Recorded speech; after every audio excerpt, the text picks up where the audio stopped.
Midway takes us back to battle-torn front lines, but not in the way you might expect from a World War II film. Washington disagrees. Washington is wrong. On this IMD Brief, we break down how director Roland Emmerich and writer Wes Tooke blend historical accuracy with a little Hollywood magic in Midway. And I want people to watch this movie and say that couldn't have happened, and then go back and see that it did, and then start to process what these people went through. Screenwriter Wes Tooke steers the storytelling on Midway by sticking as close to the facts as possible. With a massive amount of research, including first-hand accounts and footage shot on the battlefield, he builds a framework of heroic human moments that actually happened during the Second World War. That was like kind of the first time I did that, you know, that I had like kind of a movie where I couldn't just like change the ending, you know. And there comes with a certain responsibility with it when you like kind of want to put a monument to these guys so they're not forgotten. Director Roland Emmerich has a pedigree in planetary destruction, blowing the doors off Hollywood with blockbusters like The Day After Tomorrow, Independence Day, and 2012.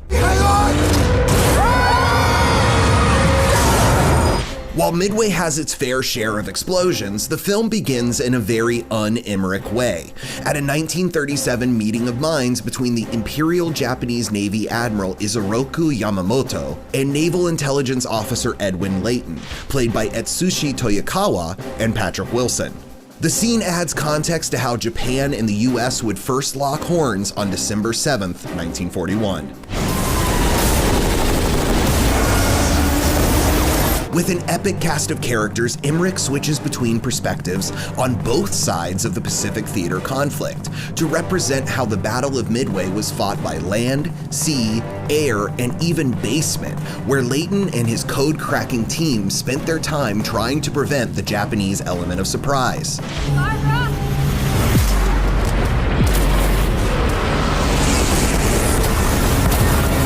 Mandy Moore plays Ann Best, the wife of a daring dive bomber who's stationed at Pearl Harbor, and a symbol of America's home front, left shocked and awed by that day which will live in infamy. The US military didn't want to be caught unaware again, so Admiral Chester Nimitz, played by Woody Harrelson, puts his faith in Layton's hunch. The Japanese are planning something bigger. So what's the target? We believe it's Midway.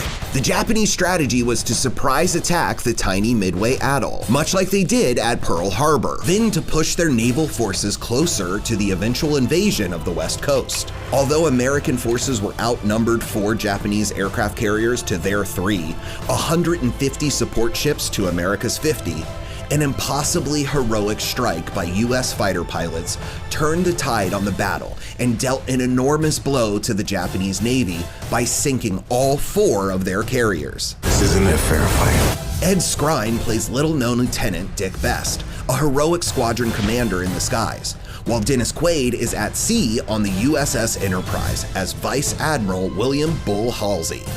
Well, I'm a student of history, so I knew a lot about Bull Halsey before I did this film. Since the actual Midway Atoll is only about 2 square miles of land with another 23 miles of lagoon, not much of the battle could be fought on the ground. But a certain Hollywood legend was there on land with a camera in his hand.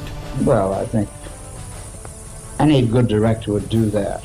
Commissioned as a commander in the Naval Reserve, 6-time Oscar winner John Ford directed documentaries, training films, and straight-up propaganda for the US military. You can't fool me with that star-studded front of yours. With over 2 decades of directing experience, a pair of masterpieces under his belt, and pushing 50 years of age, Ford seemed like an unlikely candidate for the front lines. But when the Secretary of the Navy and the Secretary of War asked him to film Pearl Harbor after the devastation, he went. Then he unknowingly hopped a destroyer to Midway just in time for the Japanese to attack. Ford was injured in the fray, or as he put it, knocked me goofy for a bit, by a Japanese Zero that bombed a bunker near where he was shooting. The moment is caught on film and included in his Oscar-winning 1942 documentary short, The Battle of Midway. Back at Midway, Tojo swore he'd liberate the natives. Let's be just as free as they ever were. Emmerich and Tooke reference Ford's dock while researching the script and include a nod to its influence by recreating the heroic and historic moment for Midway. The line he says is a real line. He said, "I think I've been hoodwinked. You know, I don't think that anything's gonna happen here." And they said, "Actually, the way we're fortifying this place, I'm pretty sure something is." It's a little bit like my nods to Apocalypse Now. I didn't put myself in the movie, but like I put John Ford in the movie, and he was in Midway during the attack and got injured.